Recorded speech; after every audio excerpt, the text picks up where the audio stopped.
Please come to order for this workshop meeting of the Bridgton Planning Board. All rise for the Pledge of Allegiance. I pledge allegiance to the flag of the United States of America and to the republic for which it stands, one nation, under God, indivisible, with liberty and justice for all. No problem. There is a resident cricket. Okey-dokey. First thing on the agenda is the approval of the minutes from June 16th, 2026. I'd make a motion to approve them with one change. The date. Oh, that's the date, yesterday, 26. Yeah, 26. The second to the last paragraph, it says prior to site plan review, should just be prior to subdivision review. You see that, Ashley? Second to the last paragraph. And it says prior to site, Site. yeah, just subdivision review. Got it. With that change, I accept a motion to approve the minutes. Second. Moved by Angie, seconded by Maggie. All in favor, please raise your hand. Thank you very much, 5-0. Okay, next on the agenda, we have the GP-COG update on our ordinance changes. We have quite a bit of materials, so Shannon, who has graciously driven all the way up from Biddeford to be here with us, thank you very much. She's prepared all this information, and you'll find brand new in your OneDrive is a presentation, just kind of an overview that she'll walk us through, and then, she'll get into the meat of some things. I'm going to ask that, well, not that there's a lot of you, but I'm going to ask that we have the board only in this discussion, at least for a while, so that we can focus on the topic at hand. And then we will get into subdivision, which shouldn't take too long. So unless there's any questions, I'll give the floor to Shannon. Okay? All right, happy to be back. So Ashley has my presentation. She's gonna pull it up behind me. And then the presentation, I kept it short and very simple, mostly because we have so much material that's in front of you that I want to focus on your questions more than anything else. But this will give us a good overview of, what I'm prepared to talk about, what I've done, and what the next steps for the project will be. So, Ashley, can you go to the next page?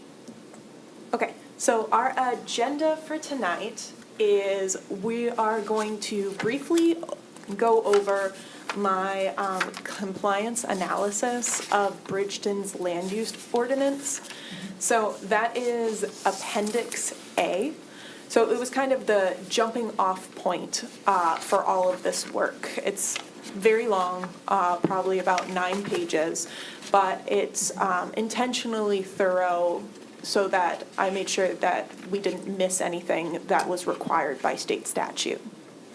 So after we go over that, we'll go over the memo, which would have loved to have kept it to a 1-pager, but unfortunately there's quite a bit to discuss.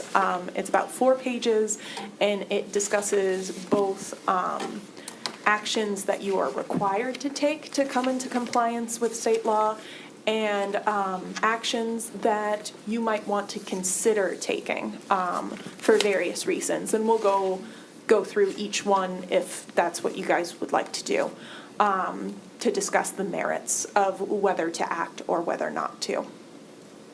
And then lastly, we're going to discuss next steps for the project. As you can see from your packet, there are no visuals in it. So me and Ashley and Deb discussed how much material there was to go through tonight, and I requested that maybe we should split this into 2 workshops in order to give enough time for each section. So today we're really just focusing on the text changes, and then the next workshop will be more focused on the visuals and mitigation strategy that we discussed the last time I was here. Yep. And, if we can get further than that in terms of these documents, that's great too. Yes, absolutely. If we have, but I think it's wise to not necessarily count on that, so. Okay, perfect. So Appendix A. So one of the things that I started off this project with was Appendix A, which was a compliance analysis of how Bridgton's land use ordinance either meets or doesn't meet the requirements of both LD 1829 and LD 2173. The other thing that this compliance review allowed me to do was clarify what had changed between LD 1829 and LD 2173. So that was really important just for, my background research.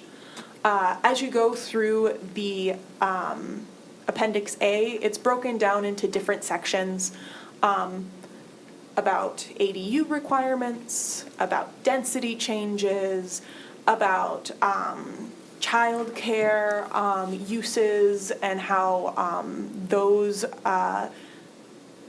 standards have changed.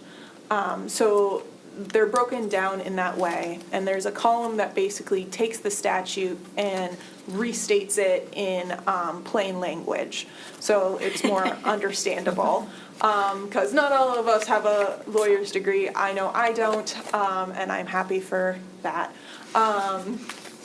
So, and then the very last column is whether, Bridgton needs to take action or whether they don't. And under the sections where I was like, you are going to have to act, I have suggested, how could you meet this requirement in the simplest way possible? So that's what that big document is.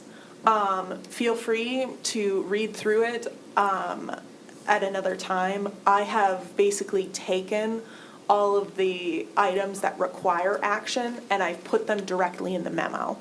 But I wanted you to see that, a lot of your ordinance already meets the requirements from the state. So it's not going to be a complete overhaul or a complete rewrite of the ordinance. It's just tweaking here and there to meet some of the additional items that they've added through these laws.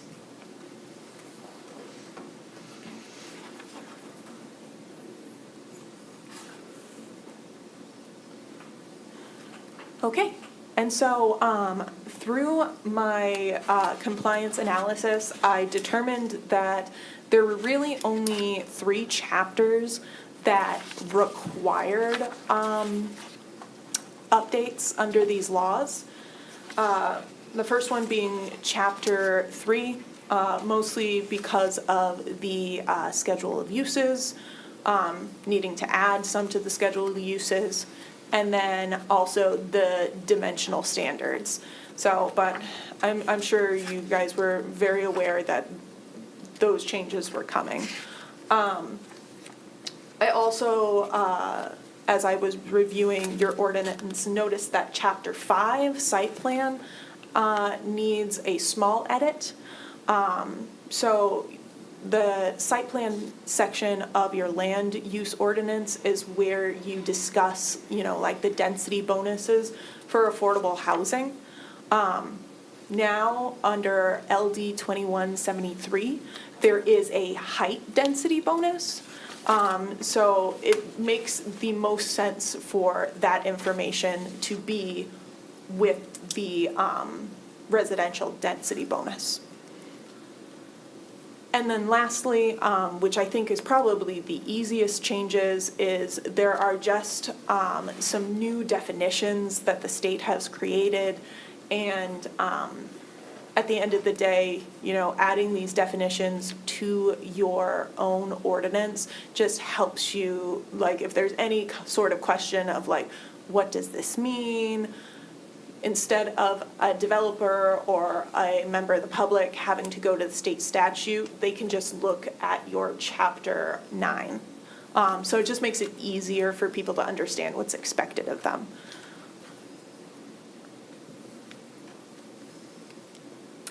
All right. So Shannon, just to check, so Oh, yeah. we're going to kind of briefly do this, but then we'll go into detail on the memo version? Yes, Okay. that was my big plan. So it's Okay. mostly because I wasn't sure how many people from the public were going to be here. So I Okay. wanted to give them a small taste of what we're going to get into. Yeah. And then I'm pretty much going to turn it over to this group and be like, all right, what kind of questions do you have for me? Great. Do you just want to go Great. line by line? I'll leave it up to you guys. Okay. I suspect we'll dive in, because I think we're going to have the time. Okay, perfect. And then I created this optional changes that you can do, but it's definitely, all of these are not mandatory by the state law. It might just end up being helpful and may help to simplify your ordinance or answer any sort of gray areas that come along. So those things are, right now, some of your sections are actually more permissive than what LD 2173 requires. So, an example, your ADU definition says that a accessory dwelling unit can be built on a lot with a single-family house, a two-family house, or a multifamily building. The LD 2173 has clarified that an ADU can only be built on a single-family house, a duplex, or a triplex. That's what's required by the law. If you guys want to continue to allow ADUs to be on the same lot as like a 5-unit apartment building, that's completely fine. It's just, it's a policy decision that you need to make rather than the state is forcing. It's more lenient. Yeah, exactly. So right now, your definition of ADU is more lenient than the state statute, which is allowed. It's just you as a board and, you know, whoever else is a part of changing ordinances needs to decide of whether you want to keep it that way or not. We just can't be more restrictive. Exactly. Right. The whole thing about the law is you can't be more restrictive, but you can be more lenient. So all of the optional ones are policy decisions that I just want to bring to your attention. But I won't go in depth with them right now. We can do We'll that definitely later. come back to those. Okay. And so I briefly went over this earlier, but the whole goal of tonight is to discuss the required updates and the proposed approaches to implementing them. Review the optional updates and decide what you would like to do with those. And then, seeing as we're hoping to have another workshop, I'd like to know which 3 zoning districts the board would like me to focus on for producing visuals for the next workshop. Because you have many, many different zones that are actually contained within your growth area, and some might be more important than others for you to see how development underneath these new laws would impact those areas. And so instead of me deciding which ones you'll see, I would just like you guys to let me know what you would like to see most. Okay, And then that's it. all right. So next, we're going to we're going to the memo? Yes. Is that right? So into the detail? Yes.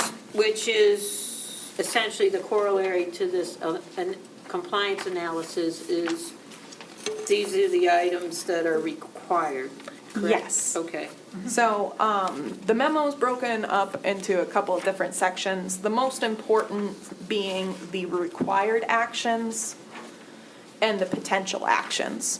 So required actions start at the bottom of page 1 and take up all of page 2, and then potential actions are Yeah. on page 3.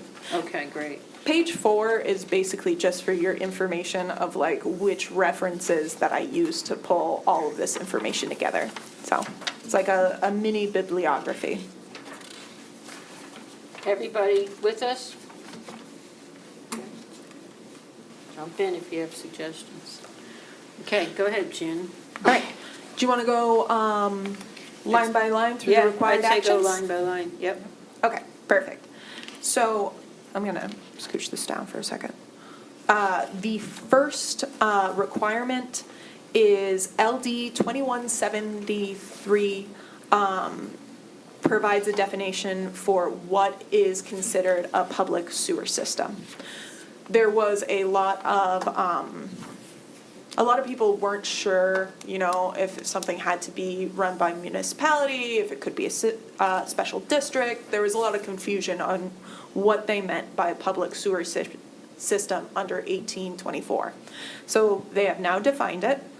And my suggestion to the board is to just add the definition of public sewer system to section 9-3 of the land use ordinance, just so you already reference public sewer system in several different sections of your ordinance. And so if anyone is curious of what that actually means, they can go to this definition within your own ordinance to clarify for themselves.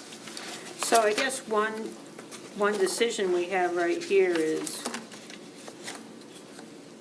do the law remove the allowance for a comparable sewer system? So, do you want me to get into that? Yeah. Yeah, I'll get into that right now then. Because that is a policy decision that you guys are also going to have to make. So, many of you are probably aware that 1824 required you to either be hooked up to a public sewer system or a comparable sewer system. So that could look like an engineered septic system for like a larger development. LD 2173 removed that language from its law. So currently, your land use ordinance allows comparable sewer systems. You can keep that language because it is more permissible than LD 2173. But you do not have to if that is not what, the policy of the town going forward. Yeah, go ahead. Yeah, can you just explain the rationale for why the change between the law? Is it just easier, or was there something else that was considered and they removed that more permissible language? So, I don't 100% know why they removed it. I can tell you right now that a lot of municipalities did not like it. And I can only speak from the perspective of the municipality I used to work for when we were having these conversations. But engineered sewer systems, in order for them to function correctly, you need like an HOA system. You need to be putting away money as a collective in order to keep the maintenance up for those types of systems. And sometimes they fail. Generally speaking, that's due to neglect or overuse or not the right kind of maintenance, all that sort of stuff. But when a community septic system like that fails, it can be a real liability to the town and the environment. Doesn't happen all the time. If a system's kept in good working condition, it's not a problem, but generally there was concern over the HOA either dissolving or not putting away enough to take care of that system. That was like the big concern from the municipality I was working with. That's super helpful. I actually know of an example of this. I do That's too. ongoing. Yeah, so. Yes. That's very helpful. So it sounds like the long and short of it is there's a risk in allowing a comparable sewer system, or you have to put, well, even with a lot of additional specifications tied to it, I guess there'd still be a risk. Kathy, you look like you're ready to say something. Yes.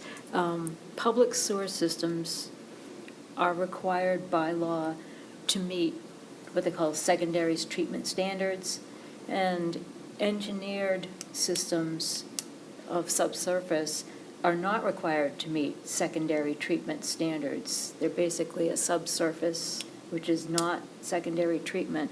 So a higher level of treatment is the secondary standard, which pushes me in the favor of a public Yeah. wastewater system. Yeah, I tend to agree that it could get awfully,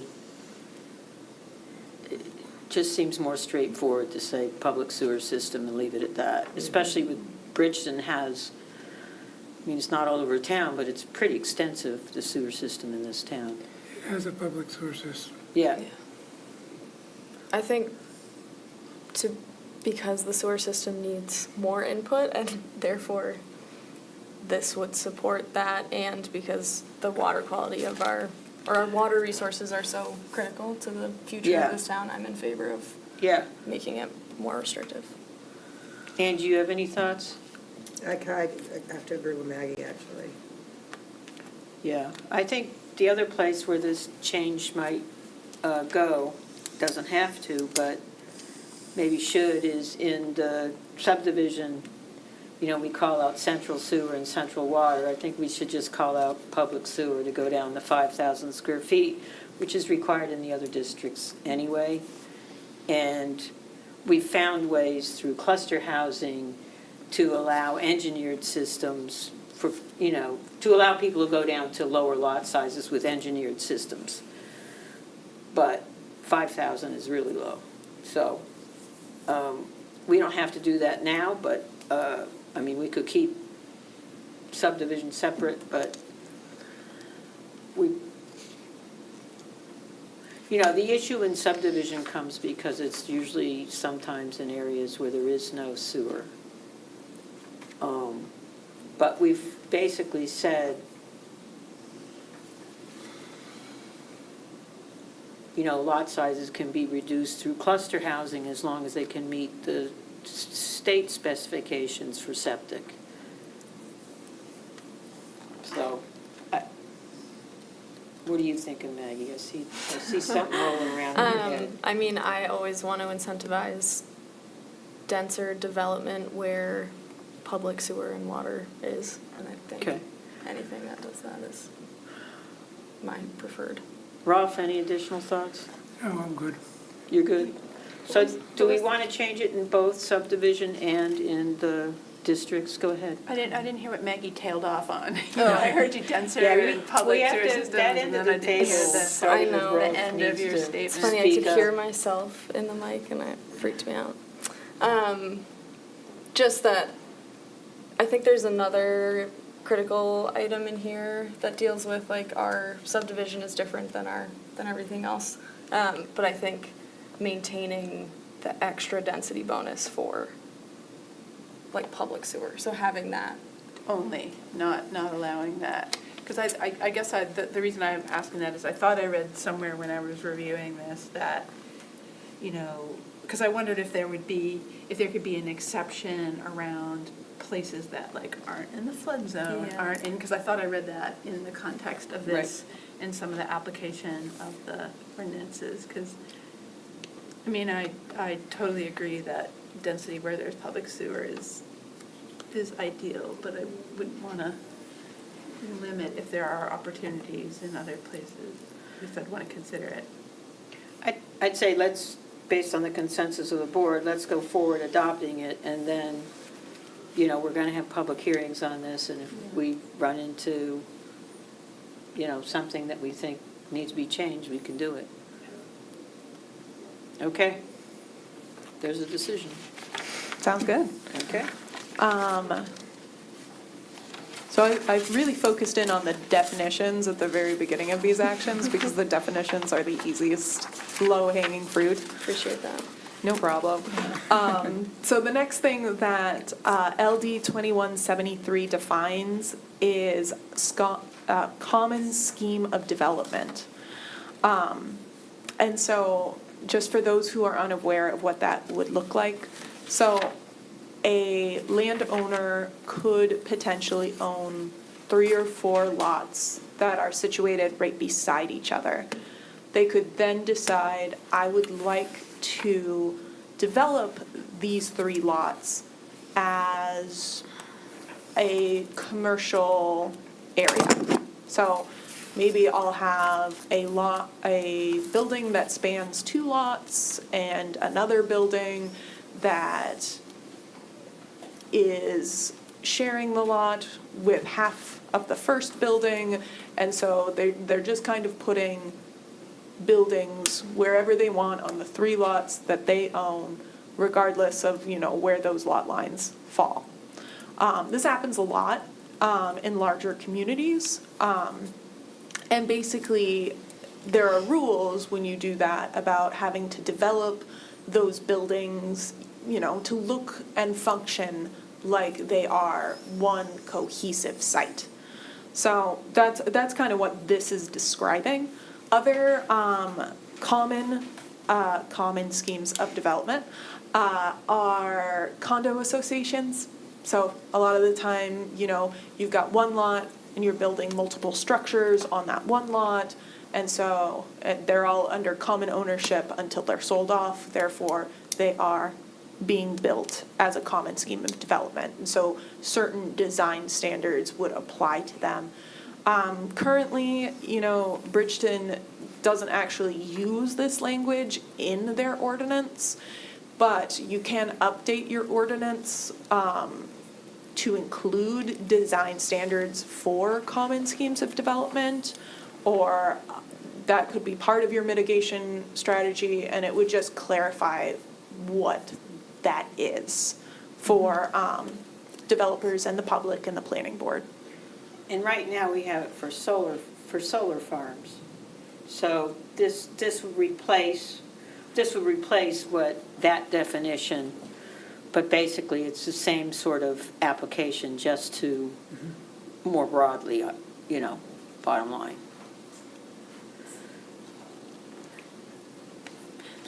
And I know I placed this under required action. Looking back on it, when I thought about it more, maybe you don't need to do this, but it could be helpful. It seems like even just having the definition allows us options going forward, even if we don't pull the trigger on them. Oh, yes. Because certainly there's been discussions about design standards and other things, and, well, Maggie can speak to this. It's good for something to have sort of a unified approach. I love that. I also forgot to mention that, again, I know that this is neither here nor there, but in order for any municipality in Maine to enact a rate of growth ordinance, they need to have this definition in their ordinance, because the rate of growth ordinance stuff, and I'll create a flyer to explain it better. I won't really get into it tonight because I'm not prepared to speak on it. But it gets very complicated, and there are rules specifically about common scheme of development. So if you look to go in that direction, you're going to need it. Yeah. I don't know that we will for the next few years, but it's, to me, I mean, if the board has consensus around this, it seems to me like it's worthwhile to change the one that only applies to solar farms to adopt the state one. So, any objections to that? No objections, I agree. Okay. All right. On to the next one. All right, this one is also pretty easy. Definition for small child care facility. So just so everybody is aware, this seems like it's out of left field, but LD 2173 kind of tacked some rules around child care facilities and child care providers kind of like at the end of the law. So one of the things that they are now requiring municipalities to do is to allow small child care facilities and family child care providers in any zone that allows residential uses, and have them regulated in the same way that single-family residences are zoned in that area. So, to make it very simple, single-family zones are allowed everywhere, or single-family dwellings are allowed everywhere in Bridgton except the DVB one Yeah. first floor. And the single-family dwellings are allowed everywhere except there, through a permit through the code enforcement officer. So basically, I'm suggesting you add this definition, but I'm also going to be suggesting you add this use in that way to your schedule of uses. Because you do have a daycare use, but your daycare use and the definition of small child care facility are different. Yeah, they are. A daycare facility really is a commercial operation, the way the definition reads. Main licensed facility, blah, blah, blah. part of a 24-hour day to children or adults does not include provision of daycare services in a dwelling unit where the property owner is the proprietor of the business. So, I mean, it kind of sounds like when this was written, we wanted to allow people to be able to offer, sort of like personal daycare out of their homes. How do they define small? How do they define the word small? I think that definition is 3 to 12 kids.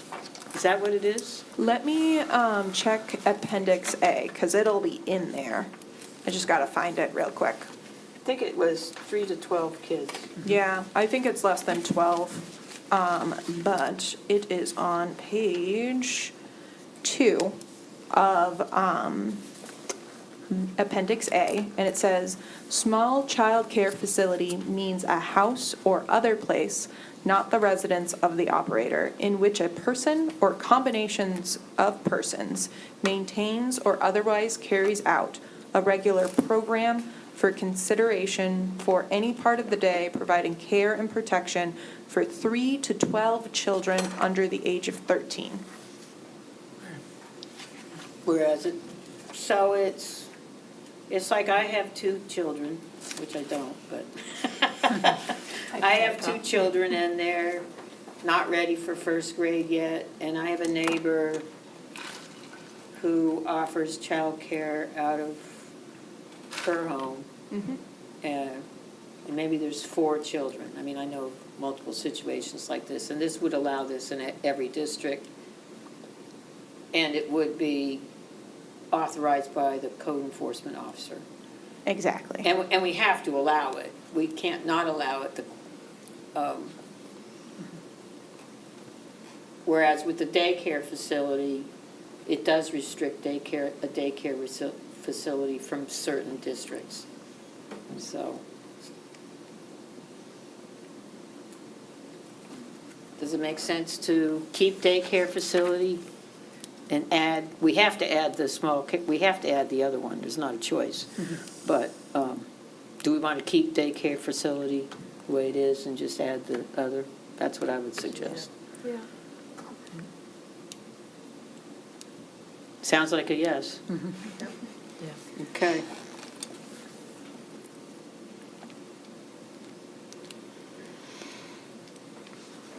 All right. Next one. So we're out of definitions now. And I think I touched on this a little bit already, but LD 2173 provides a height bonus to affordable housing developments.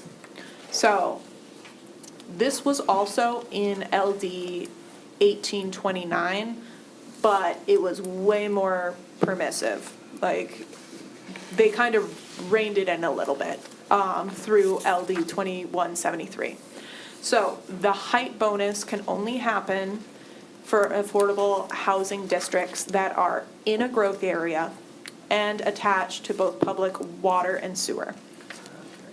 The other thing that it does is that the affordable housing development can only get 1 additional floor or 14 extra feet. And there is a cutoff. So it can't be more than, I think it was 54 or 55 feet tall. It also includes a whole bunch of review standards from different fire departments and whatnot for safety. But that's one of the requirements. And so I believe that I was suggesting that you update section 5-11.c to include these standards, because that's where you also have your density bonus standards. Just, it makes sense to keep them all in the same place. Right, so we have a section in the site plan for affordable housing developments, and this would just get added to that. And those include the requirement, it can go up to 55 feet, right? Yes. But if, for instance, if our fire ladder, whatever, our best fire engine couldn't reach up that high, then I think the way that standard's written that would be added, then you wouldn't be able to do it. Yeah, that's Okay. my understanding of it too. And also, I'll just clarify real quick. So in in a lot of your zones, actually, your maximum building height is 35 feet. What this height bonus would allow is them to add another floor or 14 feet. Right. So in a lot of your zones, you're not even gonna have buildings up to 55 feet because Right. that's even taller than what's required by this, this law. Where it would get interesting is, actually, it might not apply. I would have your lawyers check to see if it applies, because you have one zone, I think it's the MUC, that allows buildings up to 60 feet. Yeah, it's either But that's MUC or It's OC and MUC. or the OC. Yeah, but those are only And the inner commercial. quarter's 45 feet, which is, I don't know why somebody envisioned a skyscraper would be in Bridgton, but that might be a change in the future. I feel like adding height for the purpose of affordable housing is far more important than any of those other Yeah. potential uses. Yeah, in at those some zones. point, we should look at the height specs in the outer quarter and mixed-use quarter, because I can't imagine what it would be like if somebody came with an application for that, for something like that high. Could we Maggie? also add a reference to this in the table, the dimensional standards table in section 3.3, just for ease of the utility of it, so that you can see that there's a bonus available? I In the guess. dimensional table? Yeah. Or at Yeah, least a so add reference or something. Add a there. note in the dimensional table or something However it makes sense, but just something there as well as. that references it. Yeah.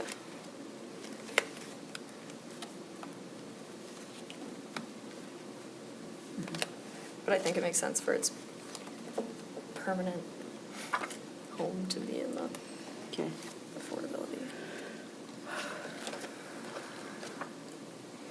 Are we good with that? And, you All know, right. Before we move on, I just want to clarify one thing too, is that the places where it's already 60 feet, under the law, they wouldn't get another floor. They would Yeah. not, They okay. would not. Now that I've stopped to think about it for a second, I was like, no, because the density, or the height bonus is only up to 55 feet. Right. So that's Okay. kaput there. Okay, and then the dimensional standards, so that's where things get a little bit more complicated. And this memo actually doesn't go fully into those changes. So to really see that for yourself, I would go to the ordinance recommendations for chapter 3. And then it is what page is that? I should add page numbers, 1, 2, 3, 4. Page 5 is where it starts.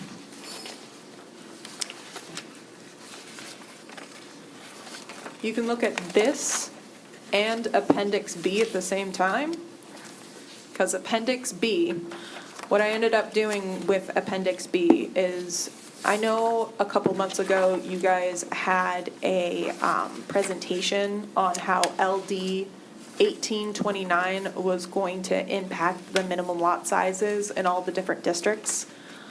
I basically took that chart and redid it based on LD 2173. So what ended up coming of that was basically I separated out the minimum lot sizes depending on whether there were public utilities present. The minimum lot size per dwelling unit, which is something that you guys didn't, well, you kind of had it, but it wasn't in the dimensional chart previously. And then I added a section for what the minimum lot size without public utilities and what the minimum lot size per dwelling unit without public utilities was. So you could really see it broken out. Because otherwise you would have ended up with a lot of notes clarifying how Yeah. things worked. And that was going to get really confusing. You still ended up with some notes, but I personally like the way, can see how we could lay out a chart which would make it easy for people to understand in terms of public water, yes, then this is your lot size. Let me address one thing that we're gonna have to decide. Well, why don't you go wherever you were gonna go next with this? you know what, this is like one of the most confusing portions of LD 2173. So let me just describe some of the stuff that I've done in this chart. And So- which one are we looking at this one? Let's Appendix B stay one? focused on chapter 3 for a second. Okay, yeah. What I want to just put on the table, first and foremost, is during our first meeting, there was a overall request to try to simplify the dimensional standards chart, because you already had, significant number of notes in it. How I did that was I pulled out your shoreland zoning dimensional standards and I moved them to chapter 4. There is a note on here that basically states, if your lot is within the shoreland zone, please turn to this section to see the dimensional standards that apply to you. So this chart is just gonna look so different than the one that you currently have, so I just want you to be aware Yeah. of that first and foremost. So one of the things that was done during the consolidation to simplify, and I think probably Rolf and Kathy may be the only ones, was in the dimensional table to place all the dimensional standards, including for shoreland zoning, on that one page. And you see that because it says if in the shoreland zone. As opposed to going to another section. But on the other hand, it does make that table a bit more complicated. I think to me, having a note directing you to shoreland zoning can work, because what we don't want to do is just forget, like, developers haven't always put the shoreland zone on the maps, so, which, of course, we are working to rectify, but we just don't want to overlook it if there's a development in the shoreland zone. So, those are my thoughts.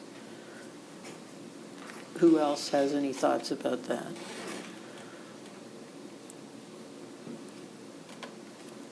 Could there be a table for shoreland zone just like right after the dimensional standards? Because I agree, I like pulling it out, it makes sense for my brain at least. It's like, okay, I'm in the shoreland zone, this applies, go here, just look at that. So just go directly to, But I don't know if I feel like having all tables together makes sense. so you would just break I don't know, the that's like a section really into, minor- you would just break the section into if not in the shoreland zone, so you'd have one dimensional table, and then you'd have if in the shoreland zone Yeah. as another dimensional table in the same section. And then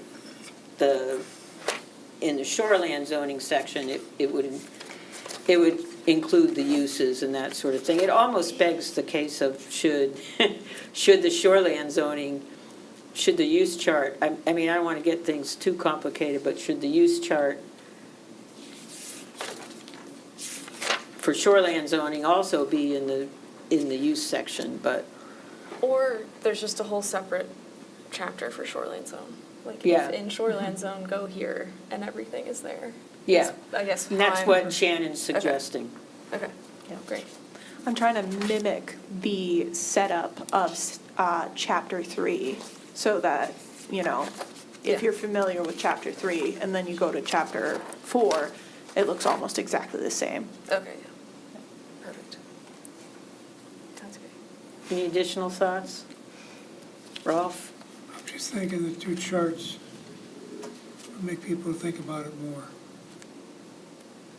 If they're in the same area. They will think about it more and won't forget it. But that's, yeah. Well, then that would sort of say, do what Maggie's saying, is to have, you know, a simpler chart for the area not in the shoreland zone. And then right behind that is, Shoreland zone. on the next page or whatever, is if in the shoreland zone, and you have the chart and it models it the same way. It would force people to do the review. Some people, not everybody. People to look at that and see if it applies. Yeah. I'm fine either way, so. We don't ever want to forget the shoreland zone, that's for sure. Yeah. Well, and we had an example of that, like I missed. What's that? I missed the shoreline zone. Like you caught the shoreline zone on an application last time. That Yeah. I didn't And catch. you didn't? No. I can't believe Can I it. admit that? Yeah, that's something we have to correct. You're being recorded. I mean, that I was, know, but I that was didn't on catch one it. application, actually Yeah. made it, you know, not meet a standard, so it's really important.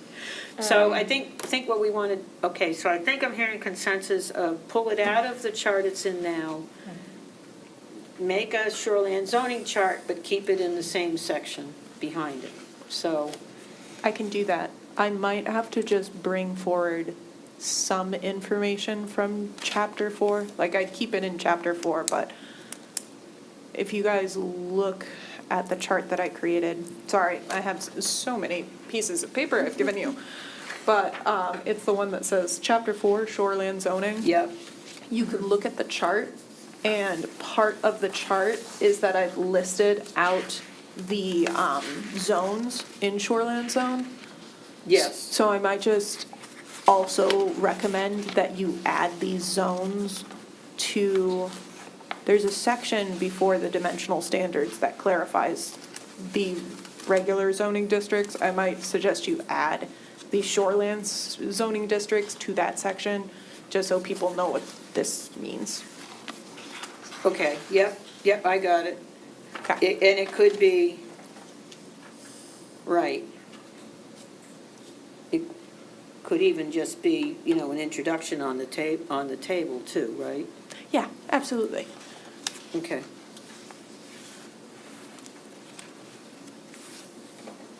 This is really making me think about whether we should have two use tables in the use table section, but That would be too This is a complicated. lot of. let's not go down that.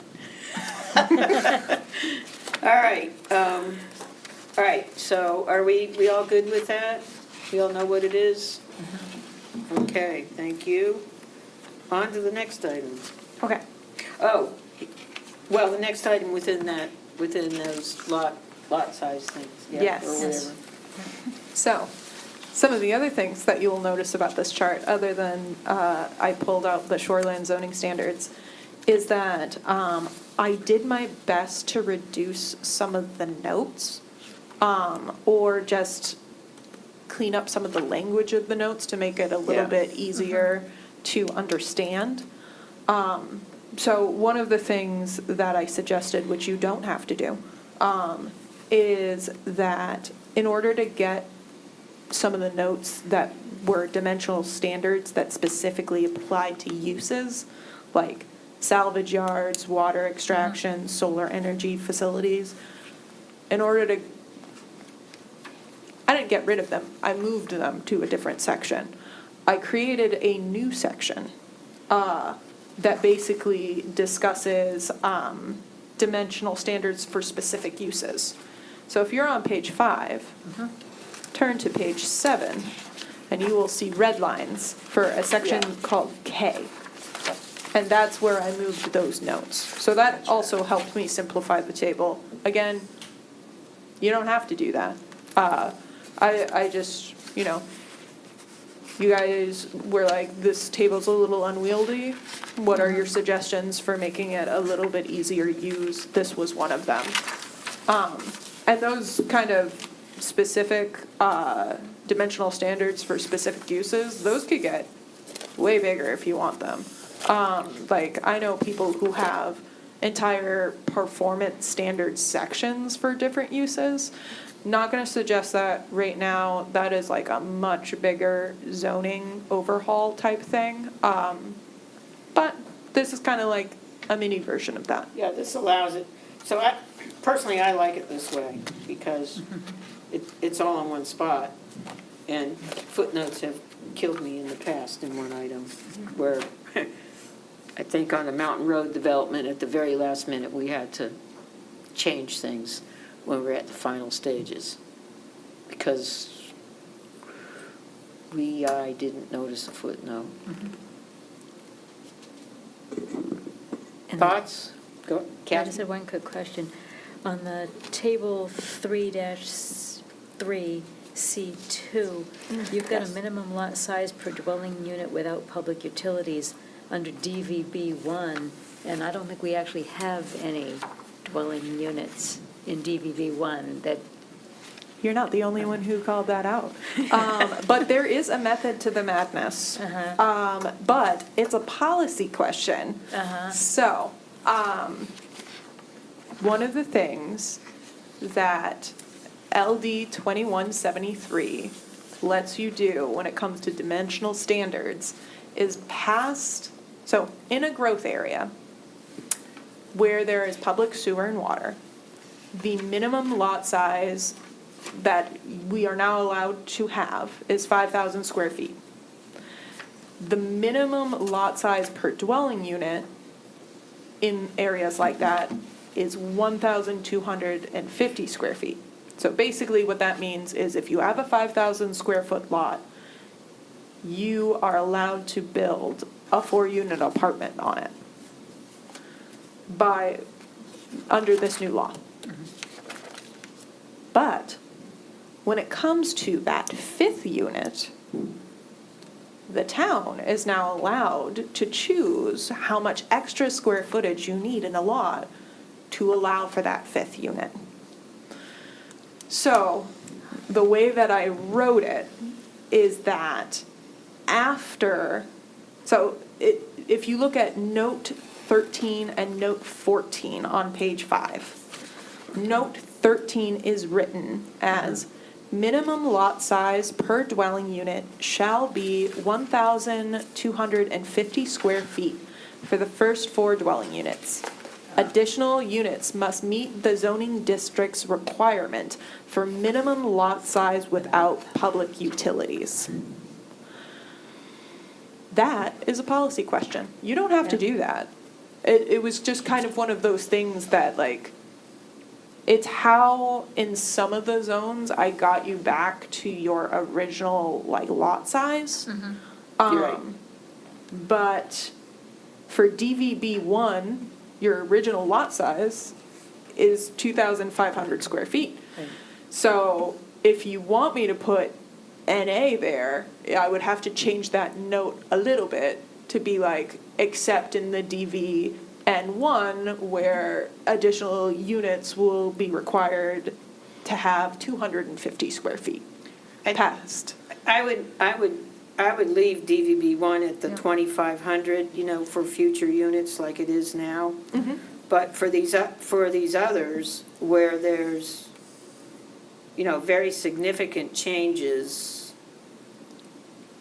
and, maybe we need the visuals before making a decision, but for DVN, which can go from 20,000 to 5,000, and some of the lots are 8, 9, 7 acres, with old homes facing the street, old historic homes facing the street. I don't think I'd want to go, me personally, I don't think I'd want to go whole hog right off the bat. So I would say first 4, follow the law.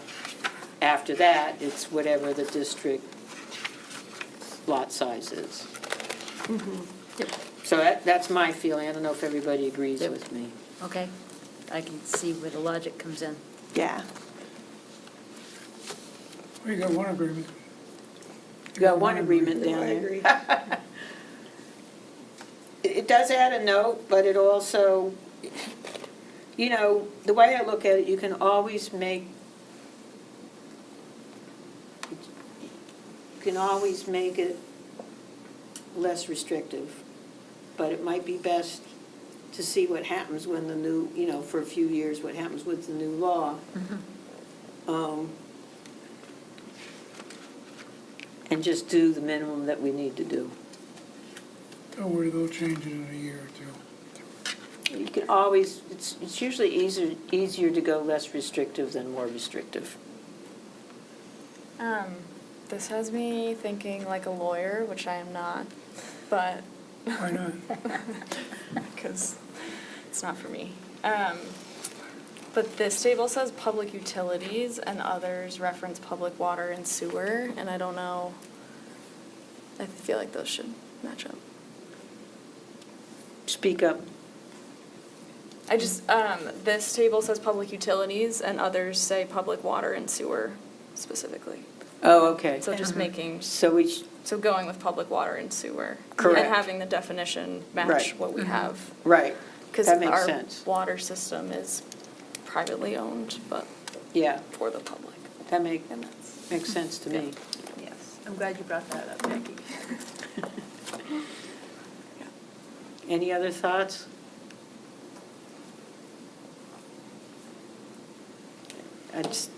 I'd say let's incorporate it as suggested, and then, again, this is one that as we go through public hearings and get visuals, you know, we might, Get it washed out. yeah. All right. Yeah, and if there are any other questions that pop up specifically about the non-required changes that I suggested for this chart, like, feel free to, like, I don't know, if Ashley's up for it, give your questions to Ashley or Deb. They'll funnel them to me, and I'll explain the method behind the madness. And that could help also open up a couple more conversations. So I want to throw one more thing out there, if that's okay, that I think board needs to be. So if you look at your chart, let's see which one it is.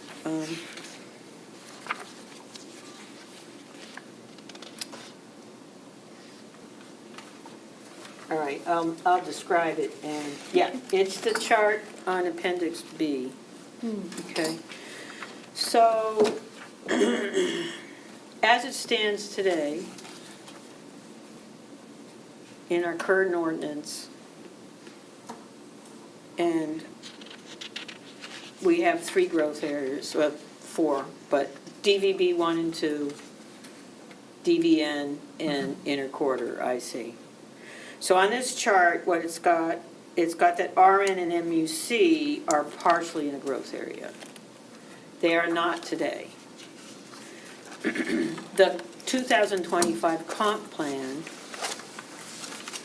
takes a piece of the MUC and redistricts it to inner quarter.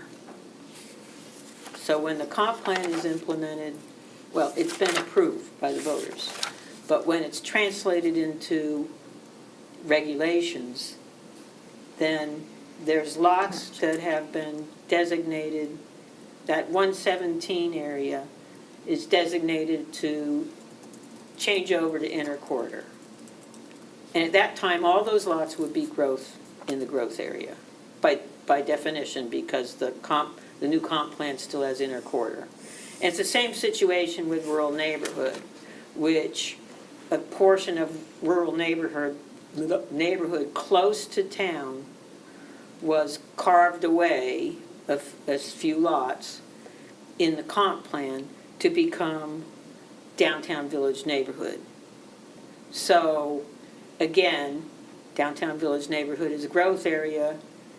When we implement regulations of the comp plan, those lots, assuming those same lots that are described in the comp plan are agreed to by the voters of the town, or they're not changed during public hearings, discussions, whatever, then they automatically become in the growth area. I'm a little concerned about, so if we were to do these now instead of later, I think what you're suggesting, Shannon, is we would actually have to call out the lots that are in the comp plan. So the comp plan has lots that are now in rural neighborhood and mixed-use quarter that are going to go to different districts. We can't, I'm not suggesting that we change in this housing project we have, that we modify the districts and the district maps at this time to align with the comp plan. The reason being is it's going to be a process all in of itself, and it may not come out exactly the way what's described in the comp plan. It has to be consistent with the comp plan. So it's possible that if there's 10 lots from mixed-use quarter or 20 lots from mixed-use quarter that are designated to go to inner quarter, that maybe only 8 lots will go, or 12 lots will go. So my preference, if it's legal, is not to touch that yet, and to wait until we actually start the next land use project, or the land use project that deals with converting the policies of the comp plan into ordinance requirements. And otherwise, the other way to do it is to list the lots, which then if they change, we'll be taking that out and changing it anyway. So those are my thoughts, because I think it could get confusing, and also when you change somebody's district, I mean, Rolf, you probably have more experience than me in this for sure, but I just envision if district changes get mixed in with, even if it's just your lot is now in a growth area, that the folks that own those lots, they're all going to be on the notification, and I'd be worried it really muddies the waters, because so I would, if it's legal to Clarifying. not do this now, I would rather not do it now. Can I just ask a clarifying question? Does the official adoption of the comp plan reset our growth areas, or does that still have to be done? Because I know No. with zoning districts, it doesn't. Well, it designates them, and Yeah. it's still the same growth areas. It's inner quarter, downtown village neighborhood. But doesn't the map has changed, so we have to go through a process to change any districts, but my understanding is that the adoption of the comp plan does change the No, growth it does area. not. Well, it doesn't change the growth areas. It changes the lots that are included in the growth areas. Yeah. Because it changes the districts. So I there's, think of it as 2 layers. Tell me if I'm misunderstanding. So no, like, go ahead. we have our zoning map, and that stays the same even though we adopted the comp plan. Right. And there's an overlay of growth areas that maybe previously adhered to strict zoning district lines, but now does not match that. But we've officially adopted the growth areas. The issue becomes that when we go to implement those, the map doesn't have to be exactly the same, the lots don't have to be exactly the same. It has to be consistent with the purposes of those growth areas. And so they may be the same, but the last time we translated the 2014 comp plan into the new maps, there were changes. And now maybe you want to talk about the overlay idea here, Shannon? I just think it could get, we can list the lots, but I just think they're two separate projects, and a comp plan is not a regulation. It's not a regulation until you put it into, so those maps are essentially not effective So if the district- until they get into an ordinance. If the district changes in size, so we make DV2 bigger, Right, we're adding lots to that. right, Those new lots are gonna be will now be applied to the growth standard. correct. And potentially, we're also, if we're moving lines around, we're taking people out of the growth district, But we, aren't we? You're not taking anybody out of a growth district, I don't think. You're Well, if- only well, if somebody putting, was in downtown Village, and now it's not, it's something else. Doesn't something else applies to that lot? what I've read in the comp plan is a section of rural neighborhood closest to town becomes, several lots become downtown village neighborhood, I think, or DVB2, and I think it's downtown village neighborhood. And therefore, by definition, Their growth. their growth area. And then the same for the mixed-use corridor, the portion that's on 117 will be redistricted to become the inner corridor. Therefore, it would also now be in a growth area. But we haven't implemented the plan. but adopting a comp plan, like the one purpose of, well, there's many, of course, but like the legal purpose of adopting and updating a comp plan is to officially adopt new growth areas, correct? So I just want to add really quickly that I think we all have some different perception of what the law is requiring of us with the housing updates specifically. This is a little bit different than I think our previous experience with implementing a comp plan, because this was very explicitly called out in the law, in the changes, was that if you identified specific areas of your community as a growth area, what is in your comp plan is what this law applies to. That was my understanding of the law and what I've been told multiple times. But I think we really need to run this by legal and get clarification, because I do think there's some differing perceptions of what the law, interpretations, I should say, of what the law is telling us. So the interpretation that I have been told is that what's in our comp plan is what we are supposed to apply this law to.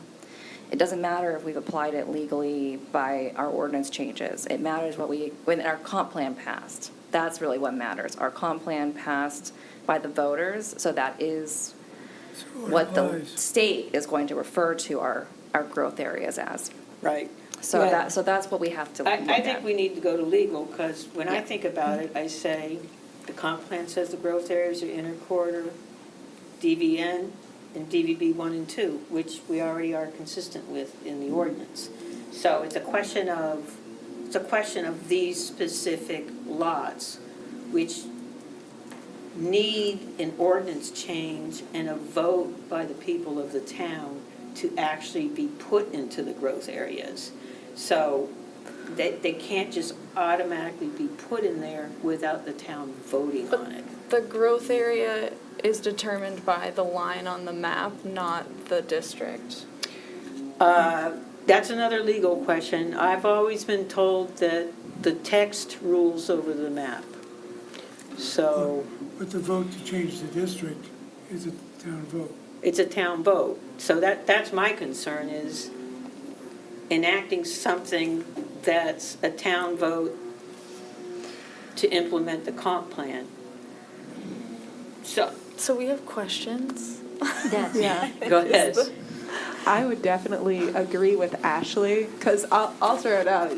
Ashley was spot on for how I was reading it. I didn't know the context behind the fact that those lots that are in RN are supposed to change to DVN. All I did was go straight to the map, looked at the outline, and I overlaid that outline on your existing zoning, and I was like, these are all the areas that are affected. So I would 100% agree with Ashley, getting some legal advice we on need- how to apply that. Again, not a lawyer myself, so Yeah. you might want to take it up.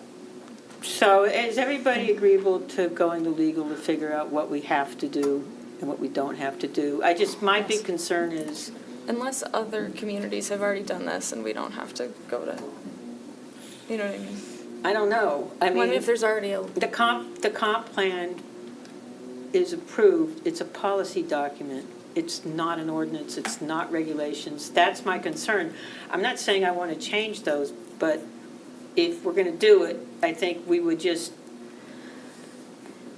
I don't think we would change the map in this, because then we're going really to, I guess my, I think we would just list the lots out in those neighborhoods that The- are RN and MUC. for me, it's a question of do we go to our lawyers and spend the money, or is this a question that other communities have faced and there's a broader I see. answer to? Should we- You want to use the other lawyers and save us money. Yeah. Good for you. I don't care, we can use Just if there's already MMA an or we answer. can use, Then we don't have to go to like just for us, like if you can go to MOCA. talk about also running this by a housing opportunity program because Yeah. they're the That's a ones who good are place. giving us Yes. guidance on Right, this. Yeah, So I we'll can probably definitely start run it, there. yeah, by Ben and Hillary. Right, and we have one more complication. We can change lots to growth areas, but it's going to be a while before we get the infrastructure that goes with growth areas, like water and sewer, into those areas. So, I mean, this is not going to be an instantaneous, we call it growth, and growth is going to happen because we still have the issues of Right. the infrastructure. Right, but it would change if we have to do it now. And believe me, I'm a proponent of this change in the comp plan, a big proponent of it. It means that for those lots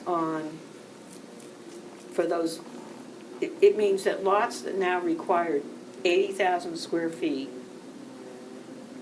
a section of lots, are now going to go to a minimum of either 10 or 20,000 square feet, I think, right? It's 20. Yeah, 20.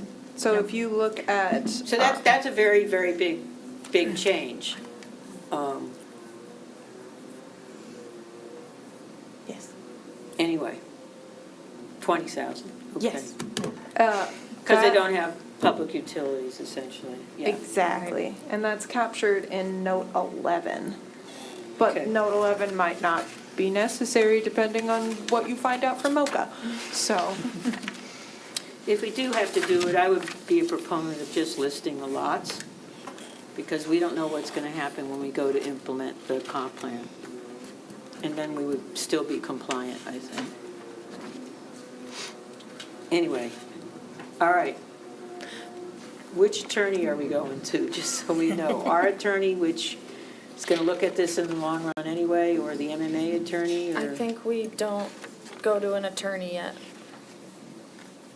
Or should we just make the I decision think now? maybe you ask other chairmen of planning boards what they've done, if they've had an attorney. If they've done anything, okay. I think MOCA, there's so many communities across Maine facing the same, like, so, you know, how many people, how many towns I'll updated their talk comp to- plan, so. The thing I'm worried about, but not that I object to talking to other chairs, is that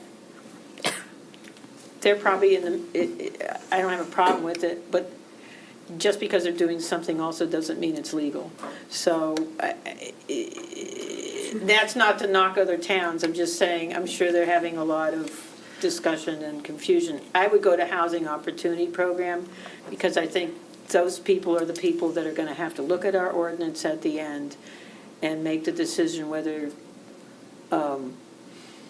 make the decision that we've met the requirements based on, you know, that they gave us $15,000 for. In a lot of cases, though, we're all using the same attorney. Yeah, I just think Well, We don't that's the need other to reason to go to our attorney. go to our attorney. This We go to feels our attorney, like something we that pay a lot if of we people. go. What, go ahead, hold on, go ahead. I just think this is a scenario that like other towns are definitely gonna be in, and it feels silly for us to spend the money on legal to find an answer when like maybe somebody already has the answer.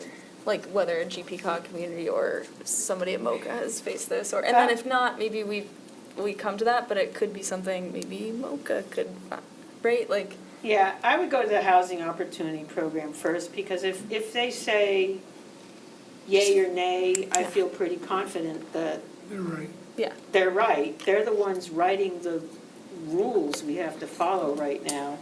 I will say the text in the law defined, it says that it's the geographic area that's defined for. Okay. So I'm happy to reach out to them, or for us both to compose something to reach out to them. This is just the tight side of the board. The What's- tight side of the board, we don't want to spend money. Well, we have plenty of other things that I'd love to spend money on.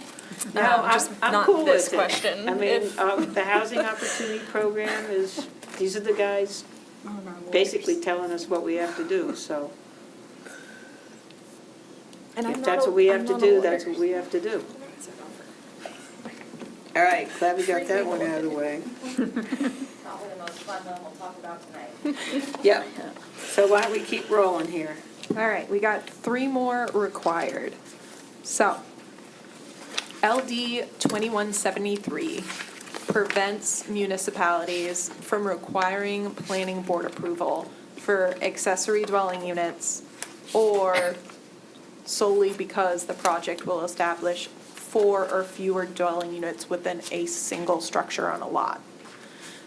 The way that I suggested you guys handle this was to put a note in your schedule of uses table that clarifies that dwelling multifamily use, that for buildings with 4 or less units, your CEO would be responsible for the site plan review, and then buildings for 5 or more dwelling units, your planning board would be responsible for the site plan review. So, and just to clarify, because I have talked about this with other planners, is that the law prevents planning board approval, but it doesn't prevent site plan review. So it's one of those things that it's just you guys can't do the approval, so your CEO still can.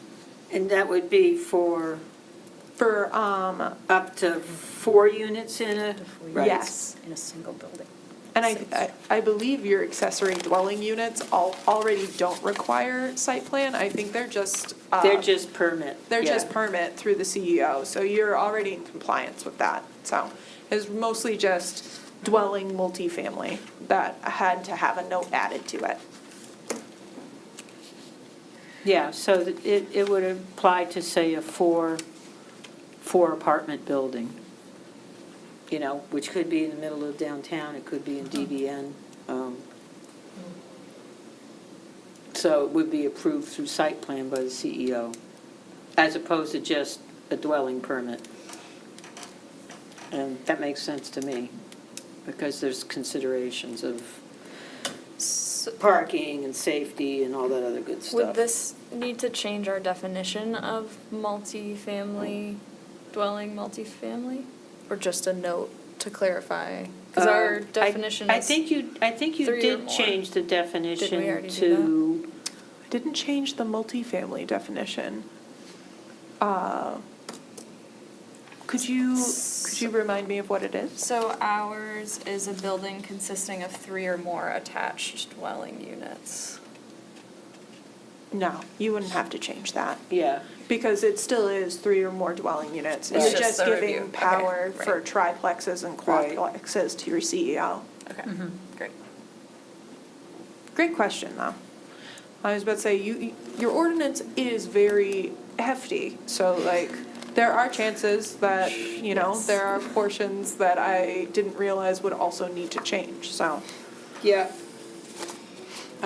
I'm okay with this, with the code officer doing a site plan review instead of just permitting it as a residence. I see a lot of head shaking. We good with that? Yep. Okay. On to the next one. Okay, this one's little, but, and it also changed, so it is your original note 24, and now I'm like, what did that change to? Hold on one second.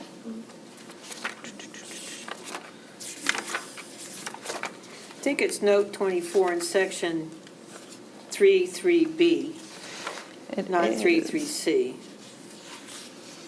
Oh, you're right. Okay. Yes. So, basically LD 1829 states that you can't have dimensional standards that are stricter for multifamily buildings than they are for single-family buildings. And I believe that I got two different sections. So note 24 from the dimensional standards basically said it allowed for a reduction in setback for single-family homes in one of your units, or in one of your zoning districts. And so I suggested updating that to just be all residential dwellings. And So we really have to do that. You're just Yeah, you suggesting have we to do do it, that. do it through a, I mean, the other thing is, what you can do is you eliminate that note, and you don't like any dwellings that close, and you require all buildings to meet the same setback. That's also a policy choice. It just might not be the route you want to go. Let me see if I can find it real quick. Let me, yeah, I know where that ah, is. yes, so, if you flip the page to page 6, it's note 15. So, in the OC and RN districts, the minimum setback from any common, oh, no, sorry, number 16. In the MUC district, no, sorry, 15. The minimum setback from any common lot line for an accessory dwelling unit is 15 feet, no. Sorry. I have read to you partially two different notes, neither one is the one that I want to read to you. I will find it another time, but trust me, there is one zone that you have that allows Yeah. single-family homes to be set back 15 It's- feet. It's the MUC, It is the MUC. yeah. Yeah. If I look at the, 15 feet for single-family dwellings, 25 feet for all other structures, which all other structures is different than all dwelling. did it say single-family dwelling, did you It say? says 15 feet for single-family dwellings. Yeah, so the decision there is either you let all residential dwellings be set back 15 feet, or you just make all buildings set back, did you say 25 feet? Yeah, Yeah, 25 feet. and that's just in the MUC, right? Yeah. Yeah. Then this note and- got us once. 15 feet for single-family dwellings, 25 feet for all other structures. Should be the same. It should be the same, and it probably should be 25, but it's up to the board. Why not 15? Well, because MUC is along the corridors, at least right now, and it's actually going to disappear, but completely. It is also, there's a note 23 applies to the OC. Right. And it says, except for solar energy facilities, 15 feet for accessory residential structures. The reason I would make it 25 is because it's, at least the way Lots it's of- written now, these are out in the corridors. And people are pretty, like outer quarter has 25, rural neighborhood has 25. But What was the reason for reducing the setback for single family? Was there, does anybody remember? You weren't here? No. no idea. Let me think about it. 15 feet, 25, I think, Just to I reduce think like really this non-conforming. was, If it's this was, 25 this in other was, this districts, make was it more 25. thinking about subdivisions, because the thought was if it's a single-family dwelling, you know, it's not that obtrusive, you know, you got a 2-acre minimum, right? And so, you know, 15-foot setback, not a big deal. But if it's a condo development, that's a different story. It has more impact, it's gonna maybe affect more abutters. And this came up when the Mountain Road condos were being approved, and we initially didn't see that note. And at the last minute, basically, we told the applicant, who was Dan Harden, that, you know, he needed to shift those buildings to give 25 feet. So my only thought is, right now, those corridors are wooded corridors, and people are pretty sensitive to things being right next to them. Well, and And aesthetically. it could be commercial buildings, too, you know. Having setbacks line up is better. So, Say again? I think we should go with eliminating this. Go with what? Eliminating this, right? Just make it 25 for Yeah, everyone. Yep. yeah, that's what I suggest, is everything should be 25. Yeah. Or whatever it is in the district.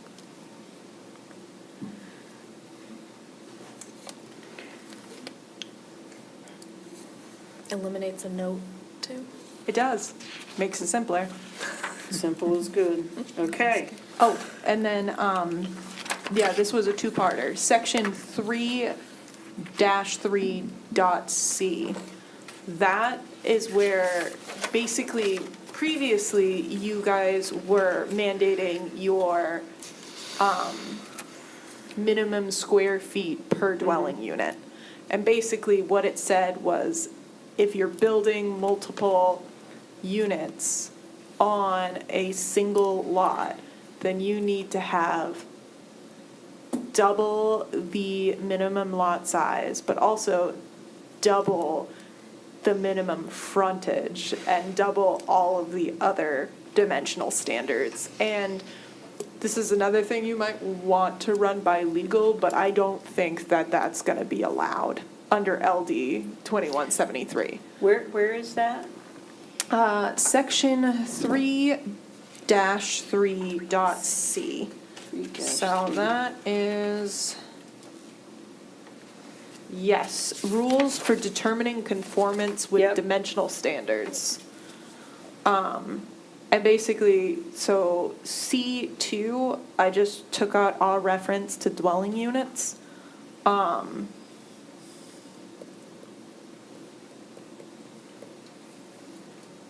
Except, it looks like, So you could leave the accessory dwelling unit, one. For No. multifamily dwellings, what the minimum lot frontage requirement requires to each building rather than each dwelling unit. Yeah, I think,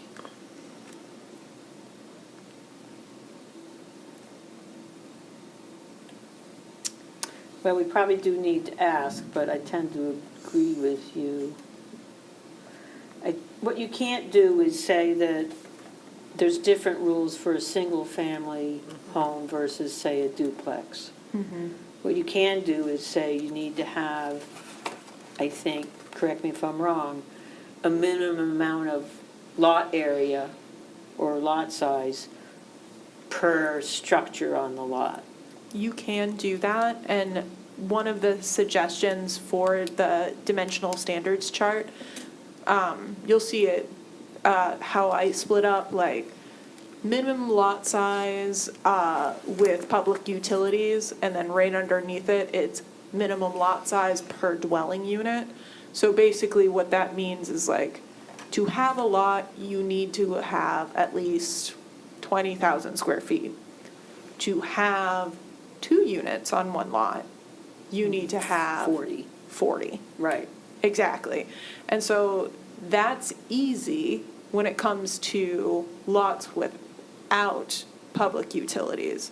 With lots with public utilities, it becomes complicated because the law states that in order to have a minimum lot in a growth area, it has to be 5,000 square feet. But in order to put 4 units, you only need 1,250 square feet per unit, which is why you can put a 4-unit apartment building Right. on a lot of 5,000. And so like, it's something that other towns already kind of regulate, like maybe they'll be like, oh, you can't have a lot smaller than 20,000 square feet, but you only need 10,000 square feet per unit. So a 20,000 square foot lot would allow you to have a duplex. That's happening in other towns already. It's not happening here because you guys were regulating it under C2.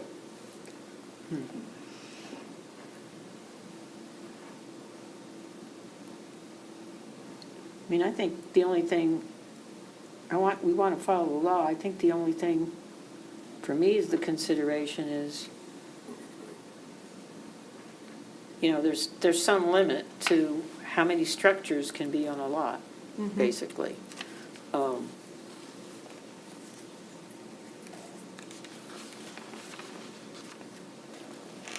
I'm not sure on this one. So your recommendation is to strike to, My recommendation is to strike to A and B, and then just get rid of references to dwelling units from here.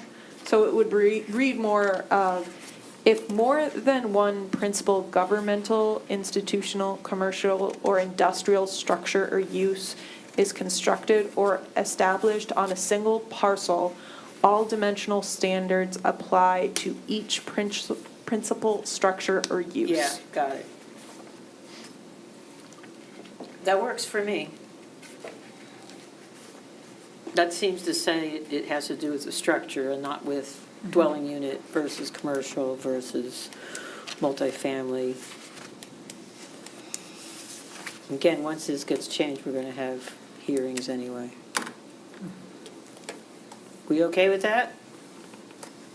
Maggie's thinking, I can see. Yeah, There's smoke coming up. yeah, for sure. It's a lot, like. This is a visual one for me, Yeah. of like, I can't, I want to be able to picture it. I mean, we're gonna do it, like, Okay, I got that note. And then the last of the required is adding, I think I mentioned this already, adding Right. small childcare facility and family childcare provider as uses to the schedule of uses. And you just let it be permitted by the CEO in all areas that allow single-family houses to be permitted by the CEO. To piggyback off that is that. And I think we were agreeable to that earlier. All right, that's a go. And in order to, this is low-hanging fruit as well, the law doesn't require you to add a definition of family childcare provider to your ordinance, but I suggest you do. And just add the state's definition for what that is. So you don't have to put any thought into it. You just be like, the use is now on the table, the definition is now in its spot, and we're good. Works for me. We good? All right.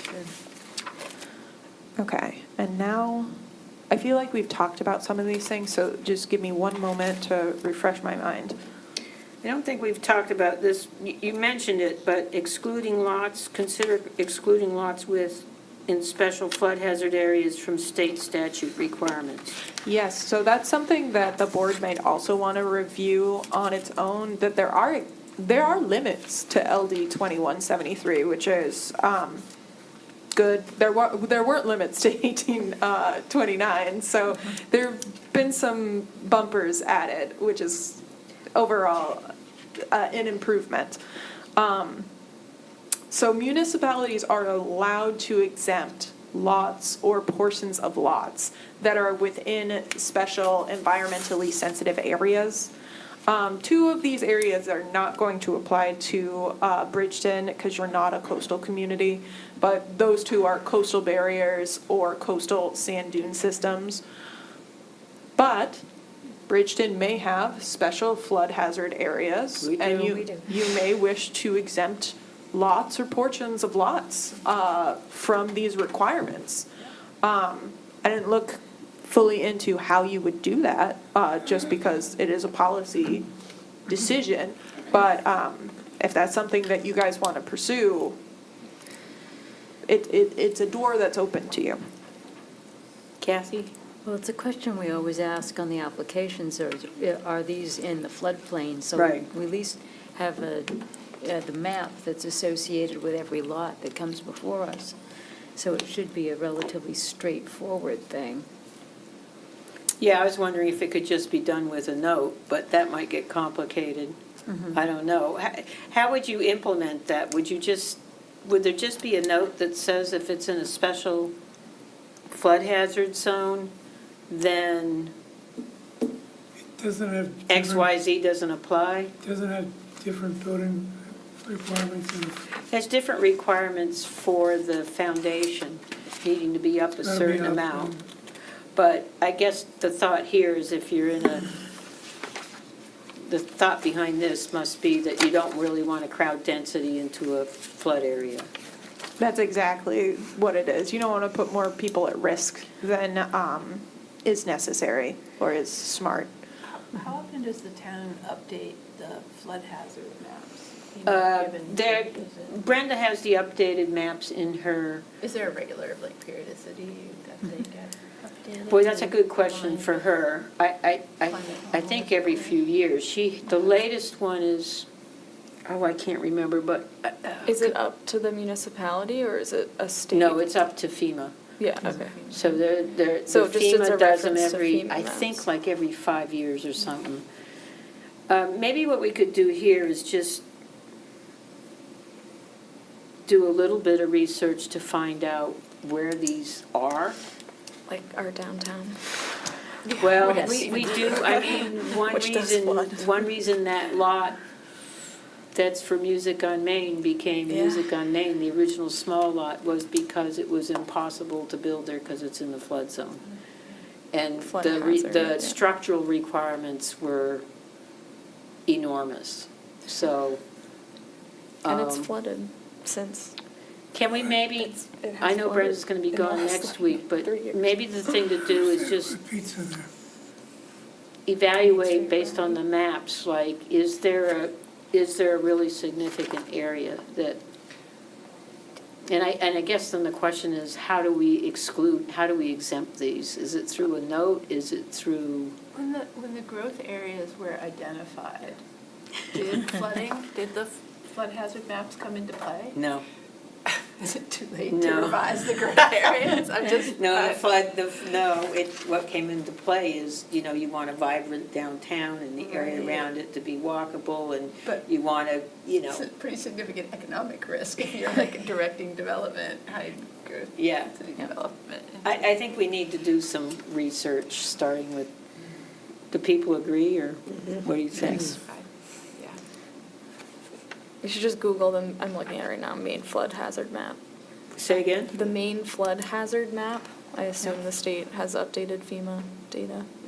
Yeah, there's a difference between the FEMA maps sometimes and the main maps, according to Brenda.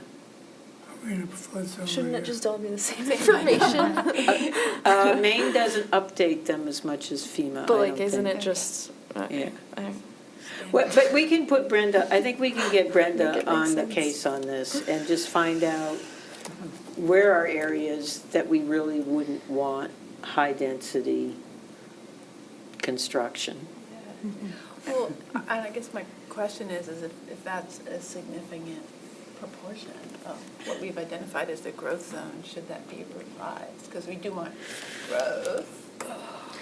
Well, and I think, no, I think this is like An important a really like Because you don't want this to fundamental come back to bite us. question. Yeah. And like certainly in coastal communities, this is happening right now and yesterday and tomorrow. There was a, But, Yep. and in Bridgton, and we have all these, like, Corn Shop Brook is like a man-made structure, like, well, there's things other sinking. tactics Yeah. to, like, Yeah. dealing with some of this, and so thinking about it holistically, but it feels, like, incredibly fundamental to me. Okay, so let's The map is. try to sort some things out. I don't My know what house we is do depending on what we find. I know that there's, you know, at one point in time, 50 years ago, I don't know, maybe Kevin knows, there was,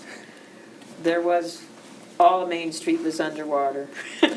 Except for Methodist Hill. So, Yeah. You rode to Methodist Hill, you walked over, and you continued. yeah. So, okay, so we'll try to do a little work on that. And I'll do some thinking on what would be the simplest way to implement it if you choose to go that way. Okay. I'm going to skip the next one just for a second because that's the big one. We already kind of discussed this. Did we decide that we were going to remove We did reference? say we would remove the reference, Okay, yeah. removing. Okay, and then the last one, what did we decide about the definition for ADU? Do you want to replace the mention of multifamily with like a triplex or a 3-unit in order to make it so you can't build an ADU if you have a 5-unit apartment building on a lot already? I would align it with the state personally. I think, yeah, allowing an ADU in a triplex, that's, you know, single-family home duplex or triplex is still pretty generous. And it seems odd that you would have a 4-building apartment building and then somebody puts an ADU right next to it. That's, just seems like maybe you didn't, seems I don't see- unlikely to me. I don't see it happening. Yeah. Yeah. I would just align it with the state. Anybody opposed to that? Okay. Now the Alright. hard one. Yep, the biggest one for last.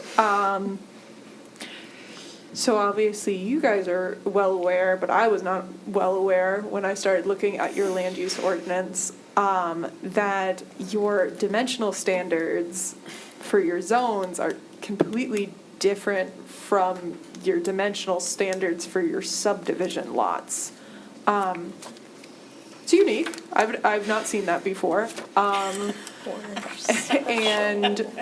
I'm not 100% sure if that would be allowed under the law unless Ashley has already asked the question to legal.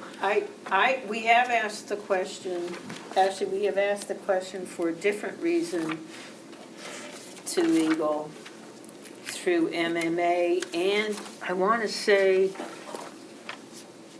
we also asked the Housing Opportunity Program, and it is highly unusual. Yep. However, it seems that it's legal. Okay, it is Now, legal. we can be, when legal looks this over, or actually we have a follow-up with legal, we can certainly follow up with our own legal, but MMA sent a pretty, when the whole situation came up with one of the subdivisions, Brenda reached out to MMA and they gave a pretty detailed answer, which we have, which says it's unusual, but I can't find any law restricting it. Okay. But how it will apply, I just know it will be,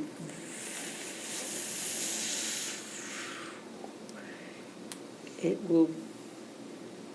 would be easy for us to change the document. It's not so easy for us, subdivision, I think, to make everybody comfortable with that, let's put it that way. Because it's been that way a very, very long time. Just out of curiosity, quick question. What's the goal? The goal of having it the way it is? Yeah, because obviously there's a goal, so, Well, I wasn't here when we did that, but the way it's been in the subdivision regs for a long time. I was told by a developer, it was really so that you could have a density bonus for putting in a subdivision out, say in a rural area. It's created issues with abutters, if we were to change it, we'd have some people loving it and some people screaming. So it's probably worth checking again I whether think- this law impacts that, but it is highly, highly unusual. The biggest impact is in the rural neighborhood, which is 70% of the town land mass and is minimum of 80,000. And I actually feel it would be easier to change that to 40,000 than it would be to, but I didn't win. That was something we tried to do a couple of years ago and it did not fly. Maggie? I just think the North Star should be the outcome. And, yeah, and how that aligns with the comp plan and any legal requirements. Why won't we make Say, it the same? the North Star? Like, the reason for doing something should, The guiding the light. guiding star. Okay, Right. because there was a North Star subdivision. That's what I'm thinking. Yeah, Okay, the Why thing won't we're we make it the focused same? on. pardon me? Why won't we make it the same? Yeah. We can make it the same. I mean, I mean, we can make it the it's same. kind of insane. Having, We can make it the same. Subdivision can be changed with public hearing and this board agreeing. I would just say that there will be some developers that will be screaming. I'll say again, our North Star should be I the outcomes But, that are I good understand. for the community and that the community wants as a But- whole. I understand that we've wanted to keep this to like just what the law needs to be, but if it doesn't really make any sense, no one else is doing it this way, and we're not getting the outcomes that the community wants, it feels like. So what are the outcomes that the community wants? Like, because I think that's a values-based, what's good for the community is a values-based question, and maybe, I didn't engage in the comprehensive plan, but I'm just curious, like, so would we make the subdivision requirements align with the residential, so it'd be 80,000 square feet? Or But would that's. Or would we reduce the residential down to 40? See, I think that's a broader discussion. Yeah. And it is very unusual. But I think the other point is that if you want affordable housing, and I'm just throwing out the devil advocate here, if you want affordable housing, smaller lot sizes allow that. And that is currently built into subdivision, whether that's the way it originally got there or not. But you bring up an excellent question, because there's probably an argument for taking 25% of that 70% of the town landmass and reducing the lot size from 80,000 square feet. So, actually changing it is not, in subdivision is not difficult, but I think we should first just assure that it's legal the way it's written, which we've gotten one read from MMA. If it is, then I think that's something separate we gotta look at, to be honest. And it is highly unusual, nobody around here has it. well, it definitely benefits developers. So, And I just think the comp plan is full, and the 2014 comp plan was as well, and I think this is where there's maybe a misalignment in vision and well, reality of maintaining rural areas and directing new growth to where there is already growth, and Right. that certainly has shifted, like where there is now current growth has the shifted. 2014 Yeah. Anyway, the 2014 plan actually said for the rural neighborhood, a minimum of 1 acre would keep it rural. So, We should have a, so. did we have a planner That was review one of that, or my, is that was a one of, that was certainly volunteer? one of my arguments to change it from 80,000 to 40,000 square feet. It was still consistent with the comp plan. Anyway, I think we should, I think again, it's a difference of like, we say we want rural, but then how do you actually get that? And that technical translation is what has not worked every single time. So that's, yeah. Yeah, I guess it's the implications of rural, both pros and cons, that Yeah. maybe it requires a. so I think that one we table for now. That's completely fine. I've written down to table it. I want to say one more thing, but we probably shouldn't talk in length about it because I'm sure everybody wants to go home, but. Well, we still have a little bit more on subdivision, but that won't take long. You should go ahead and keep going. Well, the only thing that I want to say about in the future, when you look further into your subdivision stuff, if your goal is to maintain rural character, but also allow for housing to be built closer together or density bonuses for developers, consider conservation / cluster subdivisions. And that's all I'm gonna say right now on that topic, because we could be here another hour if we wanna talk about what that means. But they're interesting. If you haven't heard of them before, check them out. Yeah. Mostly conservation subdivisions. That's probably the route Yeah, you probably wanna we have a go. bunch of ordinances we looked at, and I noticed that some of them have that. I think Scarborough was one of them. And we are working on cluster housing to make it more attractive for developers to work on. Yeah, and I, Okay. again, not plugging my own work, but I've done some work trying to write an ordinance like that for Saco, so we can talk another time about it. Yeah, yeah, well, Could you share an example of your ordinance? do we have the Saco one? Yeah. I wonder if I still have it. I could find it. It was a matter of public record. It's on their website. Yeah. But it's hidden somewhere inside their agendas, so I'll Now- try to look for it. You wanted so what were we supposed to do today? I know we're not done with what you, Shannon, wanted to walk away with, at least in terms of the, Yes, there's only one thing I need left. I need you to let me know the 3 districts that you want me to make visuals for. well, I think one is definitely downtown village neighborhood, because that's significantly affected. And it definitely has a certain character to it that could change dramatically.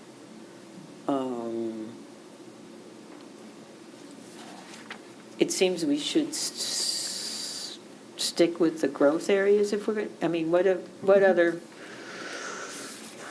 I mean, mixed-use corridor is going to become inner corridor, so that might be another one that's useful to look at. Yeah, I was The thinking inner of the ones quarter. that we're gonna change. Yeah. Yeah. I don't know that we need to look at the downtown. Maybe maybe DVB 2, where it's only 50 lots, where Jessica was talking about, and it's mostly residential, it's mostly old farmhouses. We had talked about design mitigation for that with design standards. So maybe DVB 2, Yep. DVN, and inner quarter, which are the, I don't think we need to bother with DVB 1. And if you need data on lots, I think I have a listing of all the lots in each of these and their sizes. That could be very helpful, Okay. especially if there are any, what's the word? Vacant. Vacant or non-controversial lots that I could play around with. Okay. Or town-owned So lots? I'll send you Town-owned that lots is a and great maybe option. chat with Kathy and, you know, since you live in DVN. Yeah, I've got a listing, I did the DVN survey, so I've got a listing of, a database of all the lots, lot numbers, and I think sizes of those lots. Nice. Okay. So we can get that to you. And. Perfect, thank you. So, yeah, I think we can get you more definitive information, and we might be able to figure out what lots are vacant fairly easily. Brenda might be able to do that. Does that make sense to everybody? Okay. Yeah, and Kathy, definitely supply your stuff. All right, so did we get through what you wanted to get We through? needed a We did. date for Okay. You need a another nice, Oh, workshop. I didn't, you could always throw out a date, or we can get back together for a date. our next workshop would be August 18th. We can change that date if it doesn't make sense. We are going to review Paul Skinner's subdivision requirements, or not requirements, proposals. We're not going to necessarily, we're going to discuss them, at least start reviewing them. So I'd probably dedicate about a half hour to those, and the rest to this.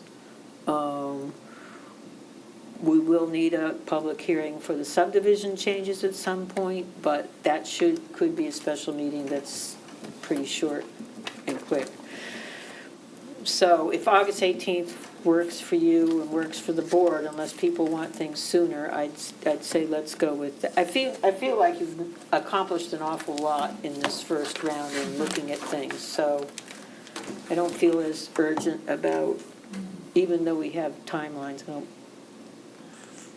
just want to say you did a nice job. Thank you. yeah, Thank you. Yes. I think you did a very nice, I mean, Super the- helpful. the documents you put together for us are terrific. So does August 18th work for you, Shannon? I will check my schedule and get back to you guys. I think August 18th should work. Earlier would just make it a little bit difficult to get together the visuals. Yeah, so I but- mean, if you need more time, then we can always modify that.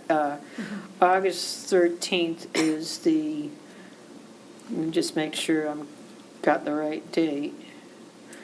Wait a minute, so I'm in September. Yeah, August 18th would be our normally scheduled workshop, which is the third Tuesday. Okay.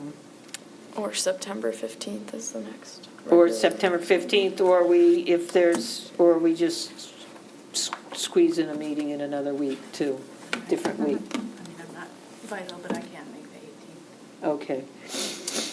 So, I mean, as long as we can meet our timeline, I don't have a problem going to the September meeting. The September meeting, or changing to later in August. So why don't you get back, why don't you get back to us and just let us know if the 18th works, or you need more time, and then we'll come up with a date. Okay, that sounds good to me. Is people okay with that? Okay. All right, good. We're going to move on to subdivision, and like I said, you're welcome to stay. And thank you. I agree, Rob. Nice job. Absolutely. I appreciate you guys spending so much time with me tonight. I think I will be leaving, You have a long way to go. It's quite fair. but I will see you guys all again soon. Okay. Thank you. Great.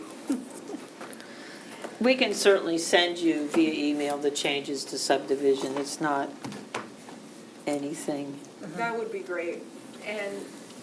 And if you have any questions that pop up as you get to read these documents more, just get them to Deb or Ashley, and I'm happy to answer. Okay. So you have to, as I mentioned on a text, you have to open this in Word if you want to actually see the lawyer's red lines. So it's more than just the red text that we're looking at? Yeah, because see, This is as if it's already been changed, so if you go out of here,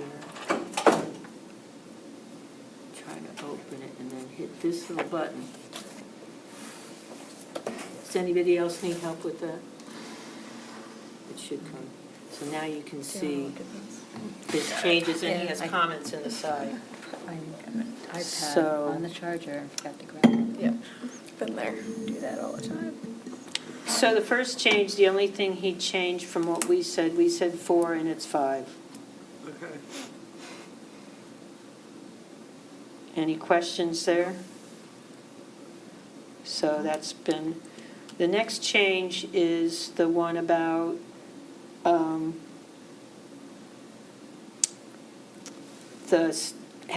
not having 2 entrances.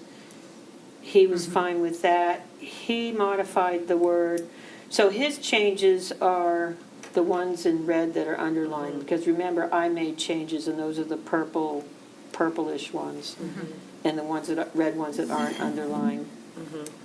His comment, I understand the intent of this provision is to require fire department approval before the planning board can reduce the number of required connections to a 20-lot or unit subdivision to 1. I've tweaked this slightly for clarity. So he's just made it totally clear that the fire department has to approve it. Good with that? Yep. Okay.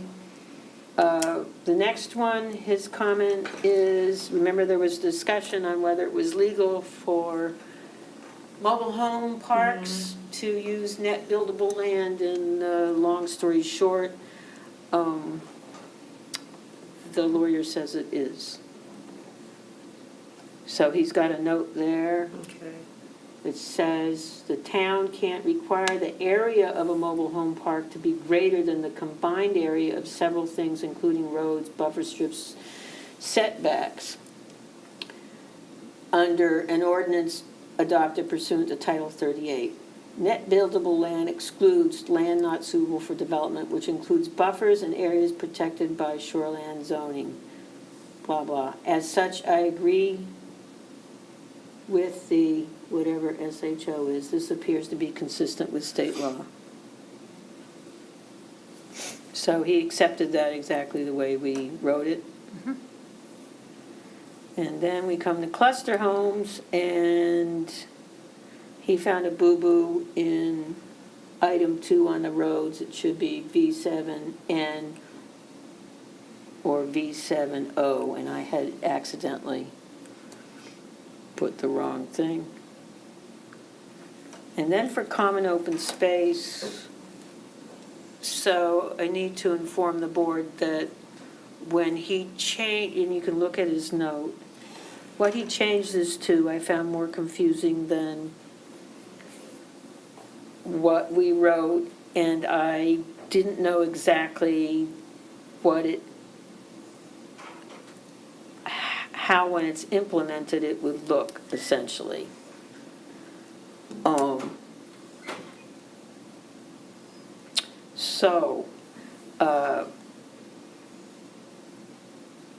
And you can look at his note here.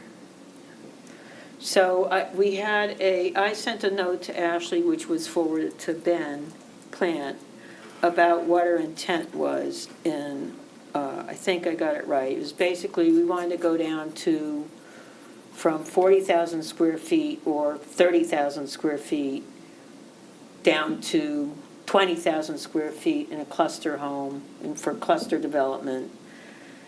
And that the common open space, as long as the rest of the land was common open space, and that common open space could include land not suitable for development, like a wetland, okay?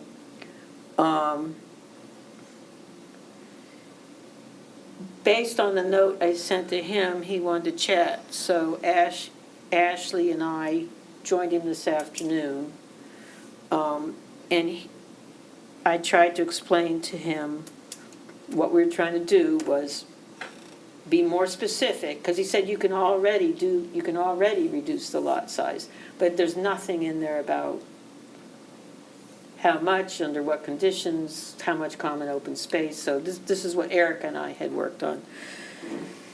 So after explaining that what we were trying to do was get down as low as 20,000 square feet, and then the balance that normally would have been another 20,000 square feet, for the 40,000 square foot lot would go to common open space.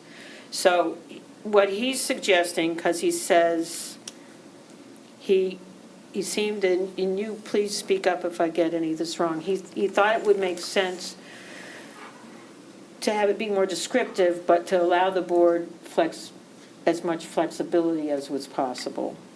And he said the way he's seen this expressed is that 50% of the buildable area has to be, I think he said buildable area, has to be dedicated to common open space. So what he's going to do, And I think there's also an extra layer of distinction of like undivided right, versus Contiguous. or contiguous versus Right. not. 'Cause it so kinda- what he's going to do is send us a rewrite with a couple different options for us to chew on. So we're not quite done with this yet.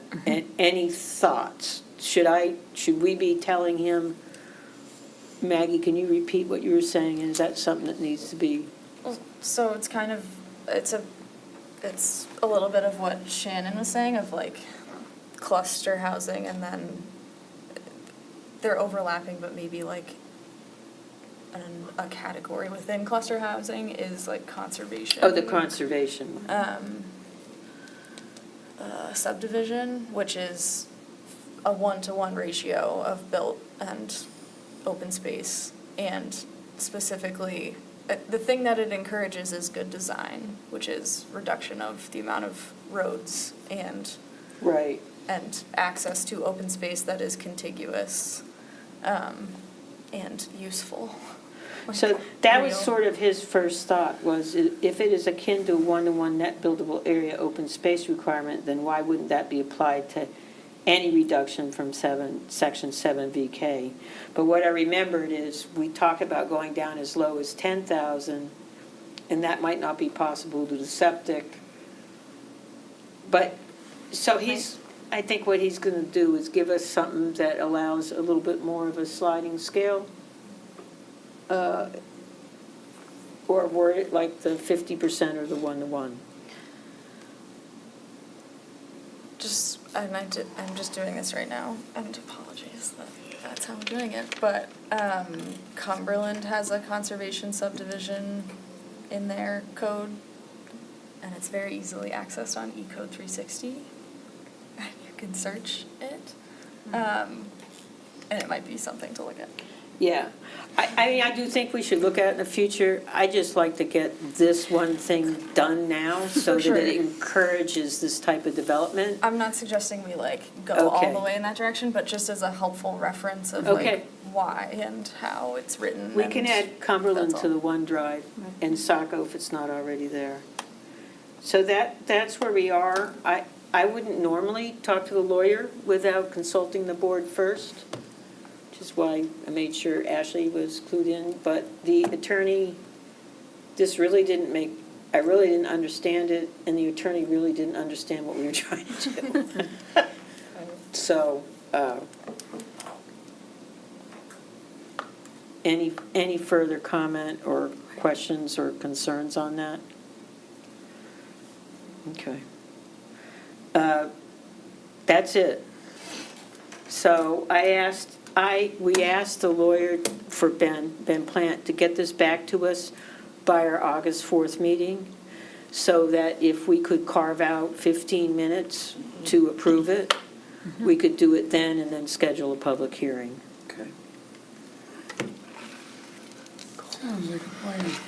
Then, the last thing is, the last two things on the agenda is, one is I'd like to try I think I've talked to some of you about it. I'd like to try something different in the review process. which is to rotate through board members determining whether an application is substantially complete. The board still has to have consensus or vote on that, so it doesn't mean it's just a total delegation, but I think it will first help to understand the ordinance. Yeah, I did that last year. And I think, you know, it also, we'll have a variety of us looking at that and, you know, not just be focused on me or one other person. So the way I'm proposing it would work is when we have something new, like, I don't know, a hotel. We have a hotel, we have an ice cream shop, and we have a grocery store. Gotcha. You know, three new items, you know, or subdivision. It would just rotate. So, you know, I would do the first item, you would do the second item, you would do the third item. That's all in one meeting, okay? You wouldn't do all the items. Right. And then at the next meeting, there's 2 more new items. Rolf would do one, and Maggie would do one. Then the next meeting, there's 2 more items, and Jessica and Kathy would do one, and we would just rotate it. I will keep track of that with Laura Lee. I'm also happy to sit down with anybody if you need some help in training on at least how I look to see whether something's complete or not. And remember, there's always context in these things. If it's a very small project and some of the things don't make sense, you may say it's complete. If it's a big project, it may be that it's important to have every little item there. So are people good with that? So we'd essentially be assigned. Yeah, you'd have a. To do the thorough review. Right, make sure that right. application is And the complete. board would have to agree and have consensus on it. Don't worry, nobody will attack anybody. But that's what I thought we'd start doing, starting in August. The other piece of that was, at the beginning of the meeting, we would Correct. We would sit and say, you reviewed the hotel, you reviewed the store, you reviewed the ice cream stand. Are the applications complete? And if they're not, we're going to be able to tell the applicant right then at the beginning of the meeting, Right, they're not complete, they don't have to hang around. right, Yeah. right. They have Yeah. to get it fixed. Yep, I got to remember to add that to the next agenda, so let me write myself a note. And that will be part of the agenda, like completeness review of all new Right, projects. or what like, it, for yeah, the I'll second figure a way to after- word it. It might yeah. be complete, it might be incomplete application, you know, might be, we only need to speak to what's incomplete. Yeah. But, you know, because that's the people you want to, And there's no way to do that even before the meeting, so they don't have to show up? the board has to, so this Has is to what. determine that, right, yeah, we Board, talked about this that. is I what, forgot, yeah. this is what we've done in the past.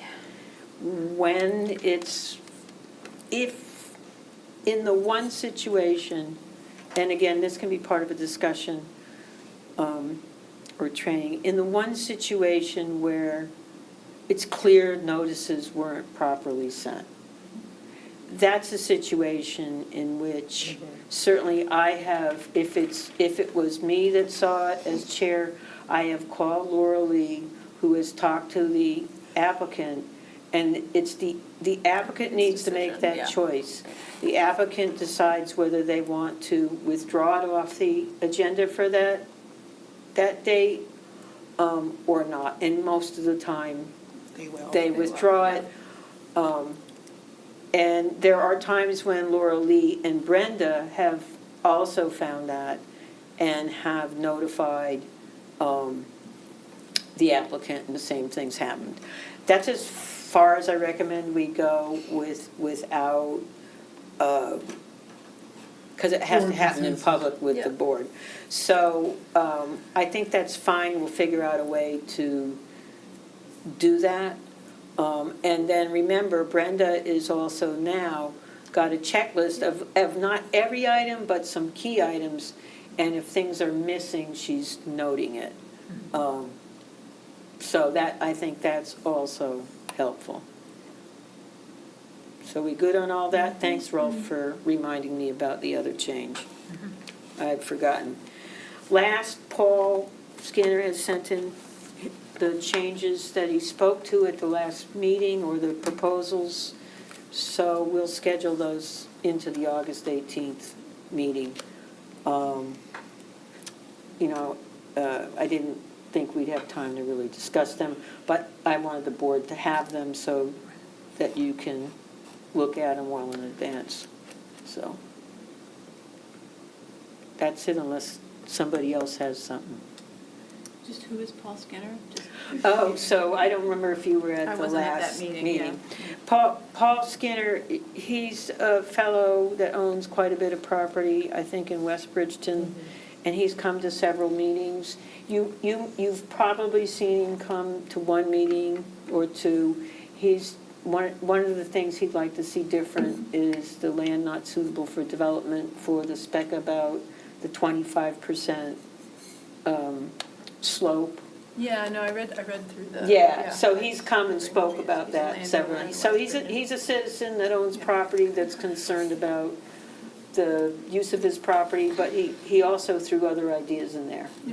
Um, I think he's a non-resident of Bridgton. Yeah, he He's a lives landowner. somewhere, he's a Landowner, non-resident, but a he's a non-resident. landowner. And then Good. it doesn't really matter. Good clarification. Maybe. But he's been coming to meetings on and off for the last year or so, so you'll probably recognize him when you see him. So, anything else? I move to adjourn, moved by Mr. Madsen. Surely there's a second, Maggie. Second. Who- Oh, I got Seconded by it. Maggie. All in favor, Very please raise your hand. Thank you for a very productive meeting. Yeah, some good ones.